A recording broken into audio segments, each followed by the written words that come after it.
What's up, ladies and gentlemen? Welcome back to another episode of The Transformation Journey. I am Emiliano, your host, and in this episode, I have the pleasure to have a conversation with my friend Jimmy Grant, aka ROSEDRiiVE.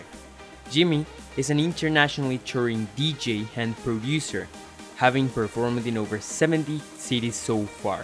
He is an avid reader, a defiant optimist, he is collaborator at bookthinkers, and he is also the host of the Art of You podcast. During our conversation today, Jimmy and I talk about habits, about learning, about socializing, about his experience and journey as a DJ, and about many more things from which I am sure you will receive a ton of value. And so I hope you enjoy this episode as much as I did. And without further ado, let's get into my conversation with Jimmy Grant. Alright, so I would like to start a conversation with an introduction to yourself, but I think a story is always more interesting. And so I would like to know, when did you become a DJ, why, and also where has that taken you? It's a great question, Emiliano. Thanks for having me on the podcast. I am really excited about your project with the Reader's Lounge and your whole podcast. I really admire it. Well, first, I'd like to really quick say I grew up an athlete. I wasn't a musician or creative or anything like that. I went to college, the Naval Academy in Annapolis, Maryland, here in the US. And I tried to walk on the baseball team, did not make the baseball team. So at that moment, my, dreams of being a college athlete, playing big time sports, quickly ended. I needed to kind of shape a new identity.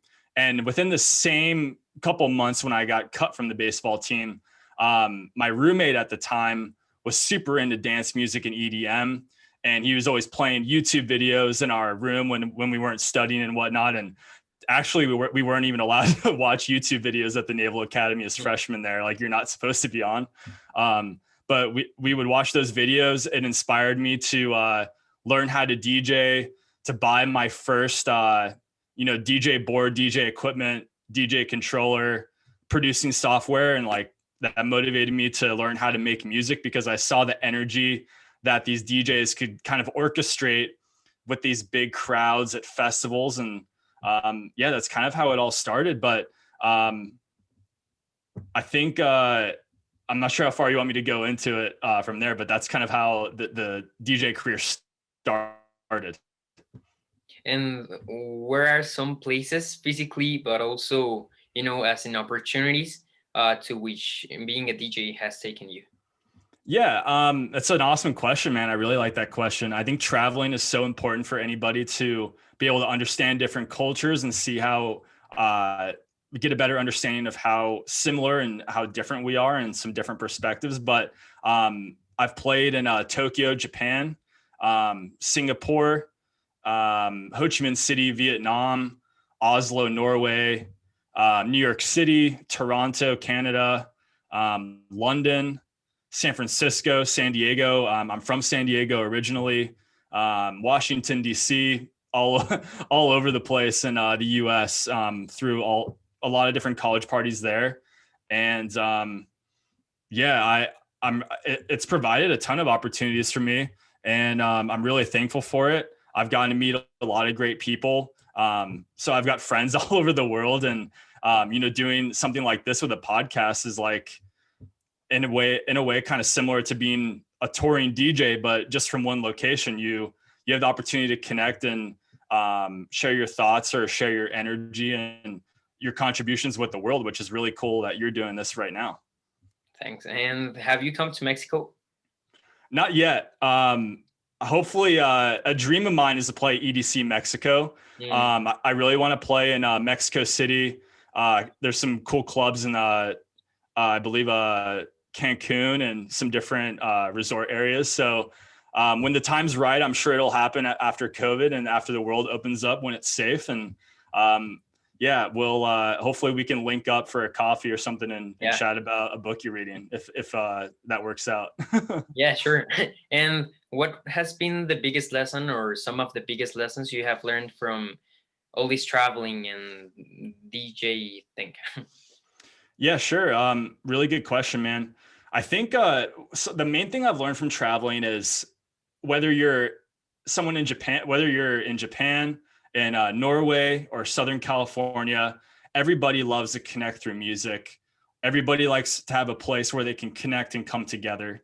And specifically for the DJing part, I've learned that if you're performing and, you know, people are coming to see you put on a show, and this applies to, you know, anybody who might be like a public speaker, or somebody where you have fans or someone coming to pay to see you do what you do, whatever that is, it's your duty to put on a great performance and give a great show, because, you know, people are looking forward to whatever they're doing on the weekend. That maybe it's their time away from school where they get a break, or a really tough job. So, you know, I have to execute a great show. I need to, you know, get proper sleep, get a good workout in before the show, so I am high energy and I'm smiling and making sure that I'm able to bring like, bring that bliss and that happiness and that effervescence, so that everybody in the club can feed off of me, because I'm kind of orchestrating the whole night. So I would say that's like the main thing that I've learned, is like, I have to be on point, because a lot of people are kind of depending on me to have a good night. And same with the club owners, the general manager and the promoter who are paying to come in. Like, it's my duty to them to have a great night, so their patrons want to come back to their club. Mm-hmm. And I like that you bring up the part of taking care of yourself, because many people might perceive DJs and maybe even rock stars as these guys who don't sleep or, you know, do exercise or anything. And so here I have two questions. Well, first, what would be your advice for any aspiring DJs? Great question. I think for any aspiring DJ, I would definitely create some sort of routine around fitness and personal development, whether that's reading self-help books, reading books about how to increases your chance at happiness, or psychology. And the fact of the matter is, when you're a creative and you're in the studio making your music, preparing for your sets, sometimes you don't feel creative. And if you can instill momentum in your day around, you know, reading 10, 20 pages of a book, getting a workout in, having a core group of friends and people around you in your network that care about what you're doing as a support system, that is really huge. Because I'll tell you what, Emiliano, like, most days I don't feel creative. Some days I'm really creative and I can, you know, write an awesome melody or make a great remix, make a great mashup for my live show. But sometimes I'm like, man, I'm not feeling it today. But if you have those other things where you're like, okay, I learned this reading today, I got this workout in, I went out for a run, I improved at these things, it kind of takes the pressure off going to the studio where you're like, okay, I've already been productive today. When I go into this creative endeavor, this creative work, there's less pressure.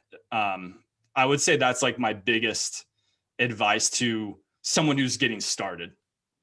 Great. And well, here I am curious, what is your writing or your DJ process? Really, there's a term in the DJ community that I'll have to kind of go back in time to explain a little bit. It's called crate digging. And it kind of goes back to the 90s, early 2000s in electronic music, when everyone actually had to use physical records. They would go to the record shop. They would go through, you know, different piles, like different genres of house music, and find the tracks, you know, actual physical records, not like downloading an MP3 off of iTunes or listening on Spotify. So crate digging is kind of this process of, you know, go on SoundCloud, go on Spotify, find songs that you could possibly use, just the instrumental maybe, or the a cappella of a really popular song, and seeing how you can use those songs, those lyrics in a mashup or whatnot for your live show. That's a huge process of it. And I would say, Emiliano, like, of every 100 songs I come across, there's like one or two that give me such a special feeling where, like, oh my gosh, like, this makes me so happy in this moment. There's nothing else I'd rather be doing right now. And I could like run through a wall if I wanted to. Like, it just makes me feel so powerful, like listening to this song. That feeling that I get from one out of every 100 songs is a feeling I try and replicate when I'm writing my own music or making my own remixes or my live edits for my shows. So that process, I'm trying to create a feeling that I get from songs I find inspiring. I'm not trying to necessarily make music that sounds like their music, but I'm trying to replicate that feeling that I get from those inspirational songs. Mm-hmm. And was this also the process you went through when creating Mr. Brightside? Because I listened to that one, and that one was great. Oh, thank you very much. So really quick, that song, whenever I play it, whether it's in Canada, the US, over in London or Asia, everybody just sings along. They love the lyrics. It makes everybody happy. And in the drop, I wanted to make a synth that, people, it's kind of like an uplifting synth, makes you happy. Kind of like that. That's the melody. The lead melody is like a synth that producers design. And a vocal chop is like the broken up pieces of, I'm drawing a blank on the Killer's, the lead singer's name, but his vocal, chopping up those vocals, creating a melody with those vocals so that it kind of makes you want to hum along and sing through the drop, even though there's not any actual real words. So that's kind of what I wanted to do, is where I would always play Mr. Brightside at my shows. People loved it. I wanted to make my own remix where, everybody's going to sing along, but even through the drop, there's that connectivity that people can have where it forces you to almost want to sing along through that drop and that higher energy point in the song. So I'm a huge Killers fan, and I had to remix that song. Yeah, I love it. And now returning to the self-improvement part, how did you come into this world of personal development? Well, I was, I believe it was January 2017. My father gifted me a book, Be Obsessed or Be Average by Grant Cardone. Mm-hmm. And I'll tell you what, that book just changed everything. It made me look at the world in a different way. I remember reading that book in like a day or two. That night, I cleaned my apartment like cleaner than it's ever been. I just started taking my music so seriously. And that point, I just felt this mental shift where I was like, you know what? This one book did this for me. Like, what if I started reading more books? And I credit Grant Cardone and Be Obsessed or Be Average for being that first book that did that for me.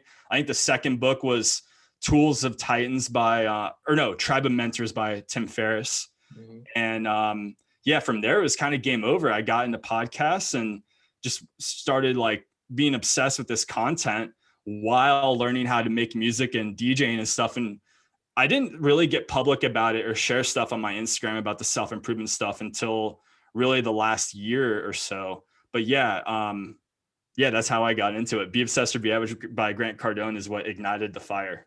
Okay, I will read it. And then I don't know how much time ago, but you started this podcast. And so what was the experience of creating it, and what has been your biggest lesson from it? The experience creating it, like my motivation was, I'm a DJ, I produce music, I travel the world. We talked about that. And I've created this community where people have seen me live, where maybe, they're at the nightclub, they're partying, and they see me performing. But I haven't really, sat down and talked with them. They don't know me. They see what I do. They understand my craft. They listen to my music and they have a good time. But I wanted to create more of a connection where I can show everybody the other sides of Jimmy Grant, besides the music, besides the nightclub and the nightlife, putting on the show. Like, these are the things that I do on a daily basis to get to where I've been. It's not just all partying and games. Like, mm-hmm. I have a regimented schedule that I follow and execute every day with, self-improvement, my mindset, meditation, working out, things like that. And I want to be as transparent for my followers and my fans as possible so that they can see all this. And that was kind of the goal with the podcast, where I can bring guests on and they can share their story, how they've got to where they are. And kind of a general theme is, I love your podcast named The Transformation Journey, because I think everybody's on a unique journey. Like the major theme in my podcast so far has been, no one has it figured out right away. I mean, I went to the Naval Academy and I was studying physics.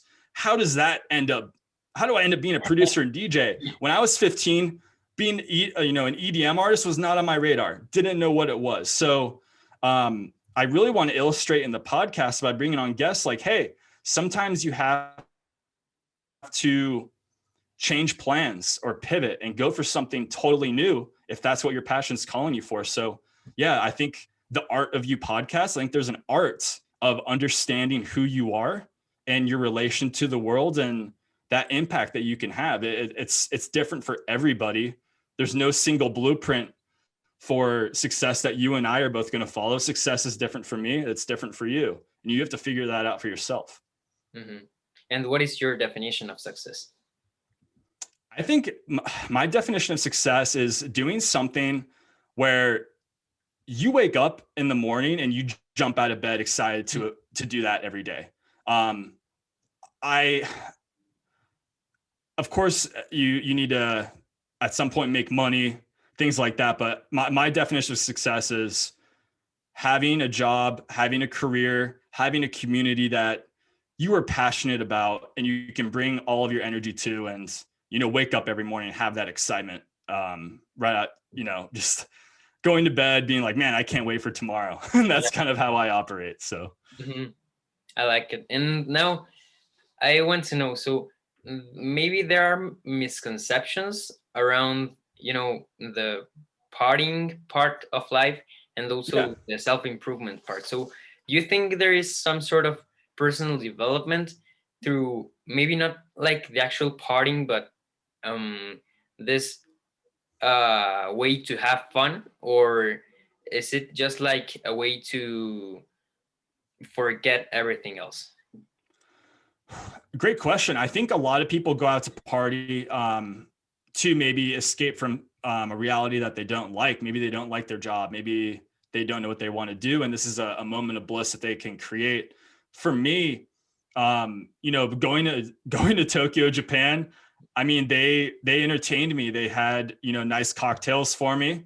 And when I'm meeting somebody for the first time, I don't want to blow them off or shoo them away. Like, hey, I'm not going to have a drink with you. I am, because like they brought me here and I want to show them that I'm sociable. I'm a regular person too. I like to kick back and, have a good time. So I think that there's a lot of value in being really careful in any situation when it comes to that social aspect of partying. My advice to anyone that's young is, be the least drunk person in the room at any time. And that way, nothing's going to go wrong. And I don't see much benefit to drinking after midnight. I'll say that. And well, I wanted to ask you, what would be your advice to your 15-year-old self or just your teen self? So would that be it, or would it be also something else? My advice would be friends with everybody. Be friends with the athletes, be it friends with the nerds, be friends with the musicians. Everybody has unique perspective to learn from. And I think it's cool to see people with diverse interests, and just be curious. Like if something catches your attention and you're interested in that, but your current friends and your family have never done that, go check it out. Go learn about it on YouTube, take a class. And I would say just be as diverse as possible. Like I played baseball, I played football in high school. I was on the Science Bowl team. I think it's just good to hang out with all sorts of different types of people. That would be like one of my biggest pieces of advice. Okay. And then by hanging out, you came, or I don't know what the story was, but you went into Bookthinkers. So what was this process and what's your function there? Yeah, I love Bookthinkers. Nick and Ryan are great guys. They are. And basically, we connected through a mutual friend, Philip Gabbard. He's the author of This Day and Thrivation. Great mind of philosophy, great perspective. And I had a phone call with Phil and Nick, and I've been a fan of Bookthinkers for a while, and we were looking at different ways to collaborate. And I've been reading all these books, and Basically, we just had a chat about me doing different book reviews on their page, and I'll just be consistently contributing content, sharing some different books I'm reading with their followers and their community. And I'm really excited to be working with them. I think Bookthinkers is going to just continually grow like it has been. And I love that whole community. Everyone there's motivated to learn just like we are. And yeah, it's a great place to be. They're just going to keep growing. It's awesome. Yeah, and we already talked about books, but I would like to know which are some of your other book recommendations. Yeah, I think coming to mind right away is Atomic Habits by James Clear. I think is absolutely massive.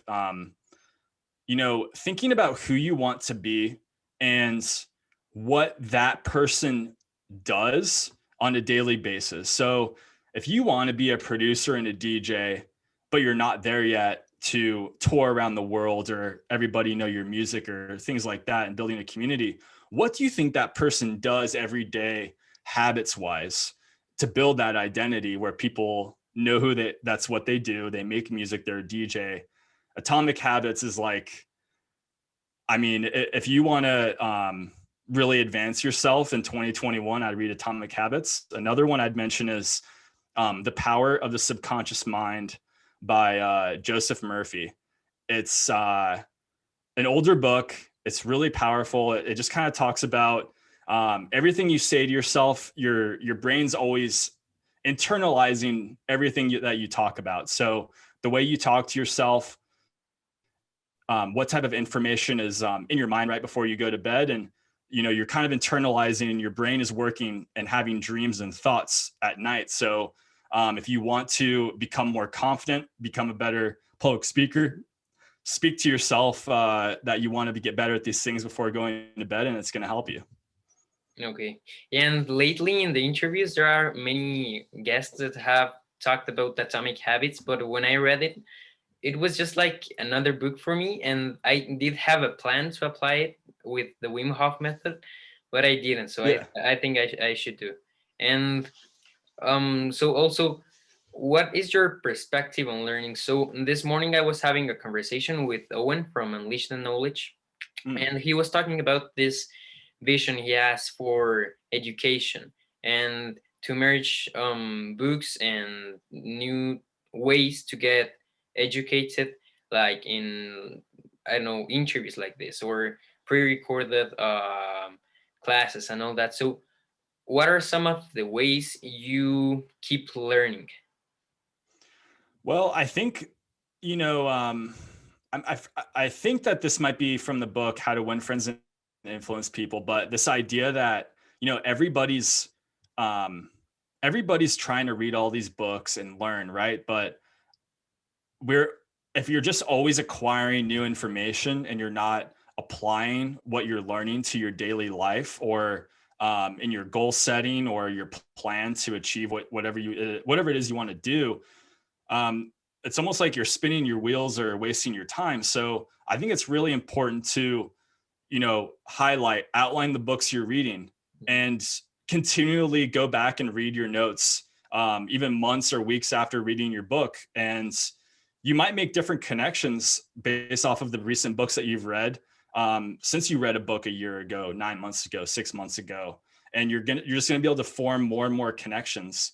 But I think one thing is, aside from that, is I kind of mentioned this already from touring. I think you have to put your ego aside in any situation. There are a ton of things that I can learn from you. We're learning from each other right now. You can learn from anybody in any situation. Everybody has a unique perspective to offer. They have different experiences. So, I've been talking to a ton of people on Instagram DM, and I learn different things from them every day in my community. I learn different things about their perspective about me. So I think it's just putting your ego aside and realizing like you can learn in any situation and just allow yourself to learn. I like it. And do you still learn about physics right now?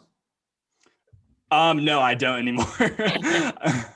But when you were in university, what was your favorite part of physics? I would say how everything kind of built and progressed and compounded on each other. So um, this math course that only the physics majors took at my college was problem solving methods. Well, problem solving methods was a college graduate level course that was tougher than any courses the math majors were taking, and we had to take that course so that we would be ready for quantum physics. So, taking 3 semesters of calculus, taking differential equations, then going into 2 semesters of problem solving methods, so that senior year I could take 2 semesters of quantum physics. It was just cool to see how it all built and related.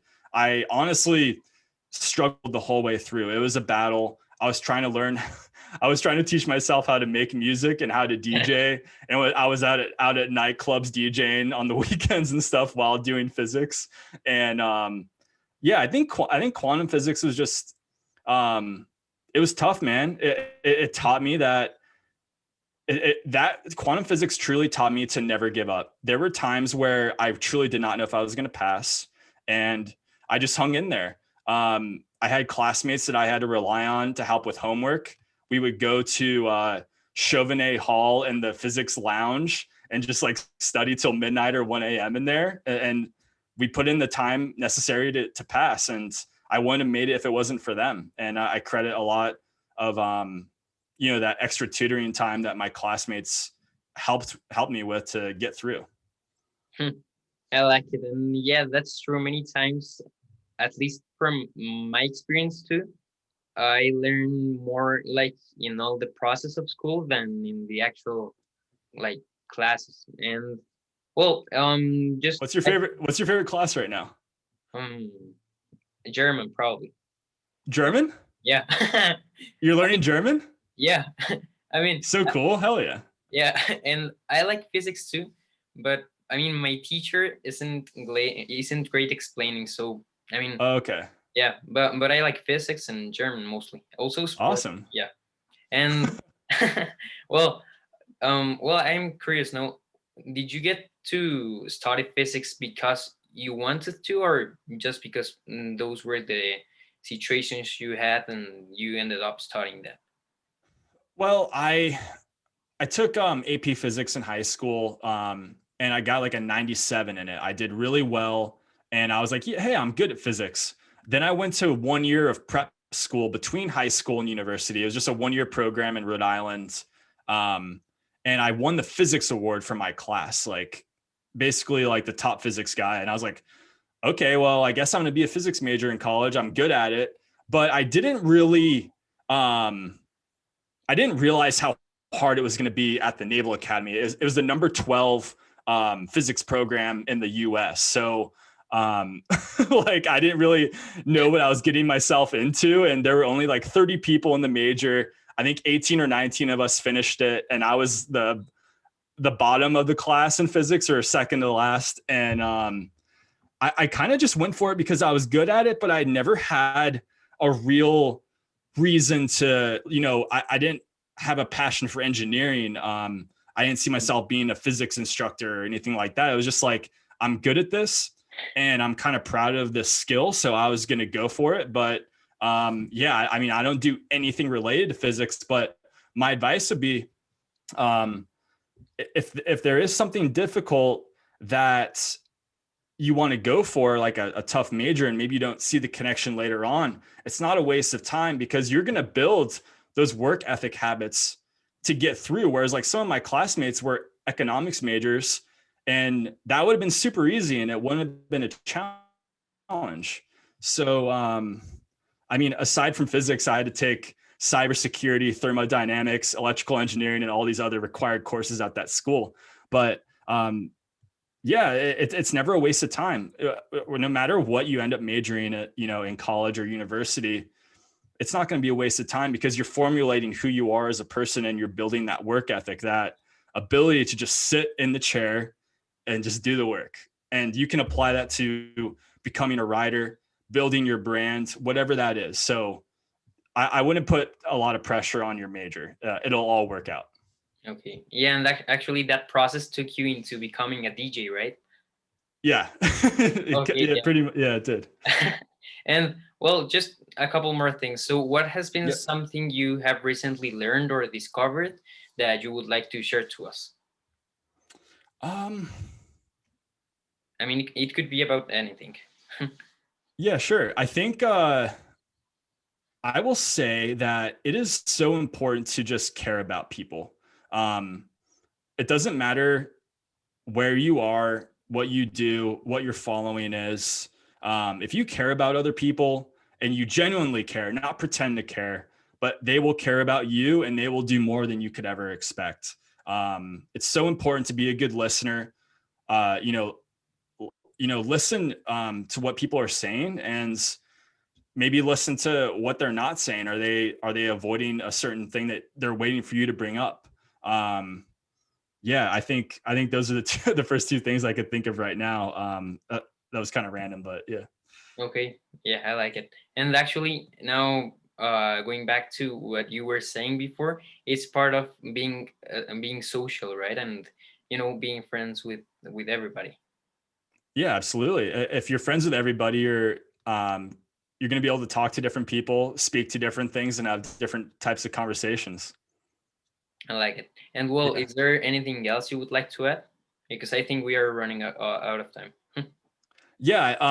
I just like to say thank you very much for having me on. I'm excited to see where this podcast and your brand goes over the next couple of years. And yeah, if there's anything I can do for you, I'm happy to do another podcast or collaborate with you in the future. Just let me know, man. I'd like to be an asset to you in any way.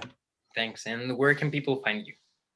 ROSEDRiiVE, ROSEDRiiV, Instagram, Twitter, YouTube, Spotify, SoundCloud, and the Art of You podcast is on Apple and Spotify.